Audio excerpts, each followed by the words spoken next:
Hello student, आज इस video में मैं आपको राजस्थान बोर्ड के एनुअल एग्जाम 2023 के पेपर में जो ऑब्जेक्टिव पार्ट आया था वो डिस्कस करने वाली हूँ।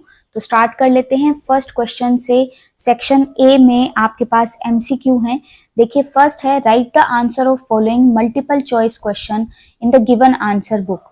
तो आपसे फर्स्ट यहाँ पे पार्ट पूछता है when concentration of zinc 2 positive and copper 2 positive ions is unity, मतलब 1 है यहाँ पे concentration, then electrical potential of Daniell cell will be. तो देखिए, अगर कॉन्सेंट्रेशन आपकी यूनिटी है तो यहाँ पे जो इस सेल की हम वोल्टेज या फिर इलेक्ट्रोड पोटेंशियल कंसीडर करते हैं वो होता है 1.1 वोल्ट, राइट। तो बी ऑप्शन यहाँ पे करेक्ट आंसर है। उसके बाद है हमारे पास पार्ट 2, एक्सप्रेशन आपको यहाँ पे दिया है k is equal to 2.303 upon T log r naught upon r। तो यहाँ पे जो ये r नोट है ये आपके कॉन्सेंट्रेशन है इनिशियल टाइम पे और ये है एट टाइम t।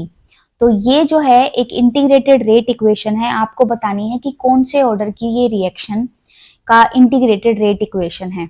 तो आपने अपनी बुक में भी पढ़ा होगा, ऐसा एक्सप्रेशन हमें मिलता है फर्स्ट ऑर्डर रिएक्शन में। नेक्स्ट आपका थर्ड पार्ट है to express the rate of a particular at a particular moment of time we determine.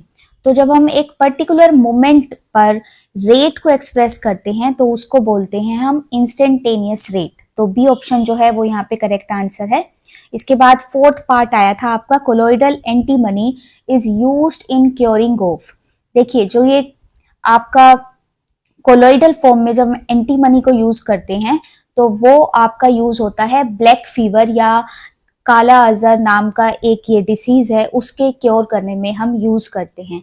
Next question है आपका part 5, calamine is ore of. देखिए, कैलामाइन का फॉर्मूला होता है जिंक कार्बोनेट। तो अभी आपको आंसर यहाँ से मिल गया होगा कि ये किसका ओर है, जिंक का। डी ऑप्शन जो है यहाँ पे करेक्ट आंसर है।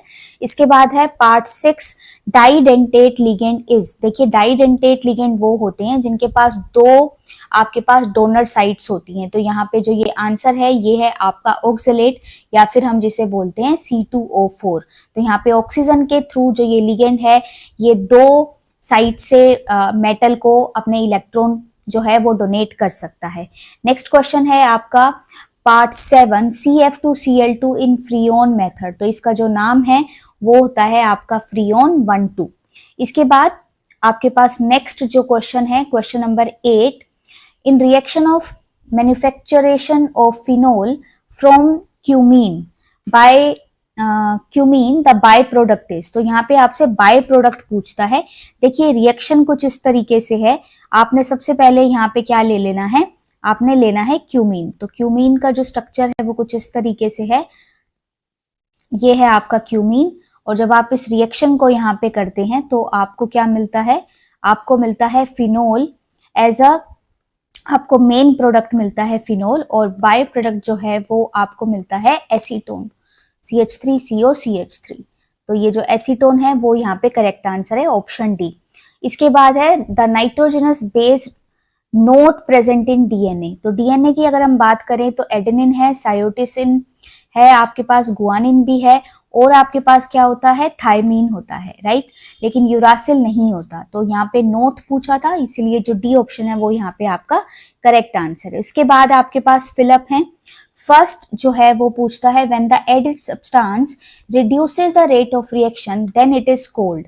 तो अगर कोई भी जो आपने सब्सटेंस आपने ऐड किया है अपनी रिएक्शन में और वो आपकी जो रिएक्शन की स्पीड है या जो रेट को रिड्यूस करता है, कम करता है, तो उसको हम क्या बोलते हैं, negative catalyst, negative catalyst, right. Then उसके बाद है आपका B part, the accumulation of molecular species at the surface rather than in the bulk of a solid or liquid is termed. तो देखिए, अगर हम सरफेस की बात करें, अगर ये आपका कोई भी बीकर है, आपने ये किसी भी लिक्विड से यहाँ पे फिल किया हुआ है या किसी सॉलिड से फिल किया हुआ है और किसी नए सब्सटेंस का जो आपके मॉलिक्यूल हैं वो सिर्फ सरफेस पे आके एक्यूमुलेट होते हैं, तो हम इस फिनोमिना को बोलते हैं एड्सॉर्प्शन, एड्सॉर्प्शन। इसके बाद थर्ड पार्ट है इन विलियमसन सिंथेसिस। तो जो विलियमसन सिंथेसिस है वो यहाँ पे आपसे पूछता है कि ऐसा क्या प्रोडक्ट या ऐसा क्या रिएक्टेंट है जो रिएक्ट करेगा सोडियम एल्कोक्साइड से और डाई एल्काइल ईथर देगा। तो यहाँ पे आपने ध्यान रखना है कि हमने यूज करना है इथाइल ब्रोमाइड। तो ये आप अपनी बुक में भी चेक कर सकते हैं, ये एक इम्पोर्टेंट आपकी रिएक्शन है। इसके बाद है fourth part, the aqueous solution of dash is called Fehling solution A. तो आपको पता होगा फेलिंग सॉल्यूशन जो है उसके दो टाइप होते हैं, ए और बी। तो यहाँ पे ए पूछता है, जो ए होता है वो होता है आपका कॉपर सल्फेट। ओके, तो कॉपर 2 जो सल्फेट उसका एक्वस सॉल्यूशन है उसको हम फेलिंग सॉल्यूशन ए बोलते हैं।